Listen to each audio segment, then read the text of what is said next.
Magandang araw na po muli mga kaparmer. Ayan po. At update po tayo dito sa ating palayan. Ayan ko, kung makapapansin nyo po mga kaparmer, ay meron na pong mauhay. Ayan o, kung makapansin nyo po mga kaparmer, napakahaba. Ayan. Yan po ang gawa po nitong Growers Bet 1000 plus. Yan po yung kanyang bisa. Ayan, napakahaba. Nag-uumpisa na pong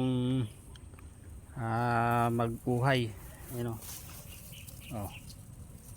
Ang haba po ng uhay mga kaparmer. Ayan, napakaganda po talaga ng resulta nitong Growers Bet 1000 plus. Bali 4 times lang po ito na spray.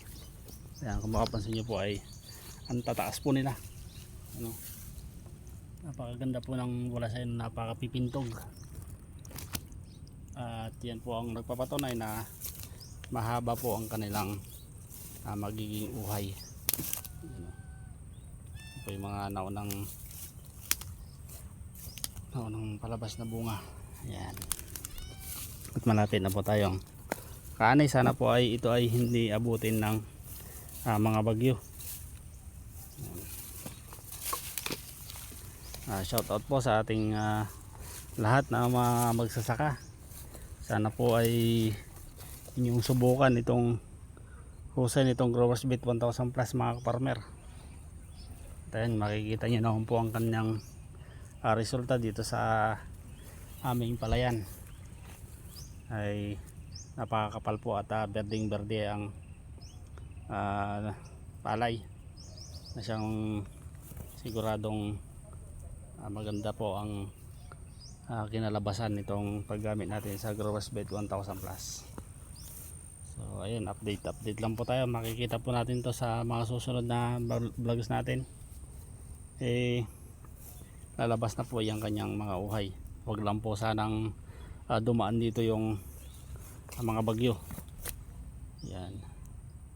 So ayun, ako po ay nagpapasalamat sa inyong laging pagsubaybay dito sa ating pong mga video. Ayan. At maraming salamat din po kay Sir RC Ang na siyang nagmamayari. Shout out po Sir RC. Ito na po yung palayan na ginamitan nitong Growers Bet. Yan. Ito po. Napakaganda po ng resulta, sir. Yan mga sir, mga kaparmer. Sana po ay inyong subukan din itong ating produkto, sariling atin po, Growers Bet 1000 plus. Yan, kitang kita nyo naman po ang palayan, ang resulta dito sa palayan. Napakaganda. So ayan, hanggang dito na lamang pong muli mga kaparmer. Maraming salamat na naman po sa inyong pagsubaybay at pagsama sa akin dito sa pag-update natin dito sa palayan. Hanggang sa muli.